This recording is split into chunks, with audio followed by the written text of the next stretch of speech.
即係喺舊年阿薩德倒台嘅時候咧，以色列有好多人就將呢個視為佢哋嘅一大勝利啦。而佢哋確實都好有理由咁諗嘅，因為雖然佢哋表面上就聲稱自己有幾擔心呢個新政府裏面有恐怖分子咧，咁但係佢哋心裏面好清楚嘅就係咧，呢啲其實都係佢哋自己人嚟嘅。咁不過當然一般嘅敍利亞人就係笑唔出啦，而尤其係呢個基督徒啊，又或者係阿拉維派，呢啲都係被視為同舊政權合作嘅。咁所以佢哋當然就會率先成為呢個犧牲品啦。而我哋又應該點樣理解佢哋面對嘅情況呢？咁我認為呢個 Daryl Cooper 對呢件事嘅評論都幾有趣。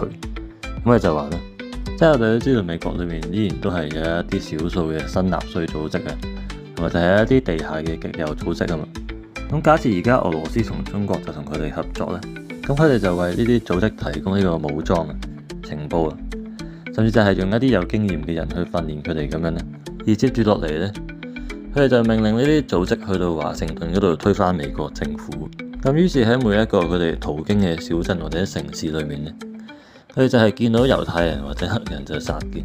咁可能你就會覺得呢個就係好瘋狂同埋好邪惡啦。但係其實當我哋走去支持敍利亞呢啲恐怖分子嘅時候咧，我哋做緊嘅嘢同前面就係冇分別。咁唔知大家覺得呢個又係咪一個恰當嘅比喻咧？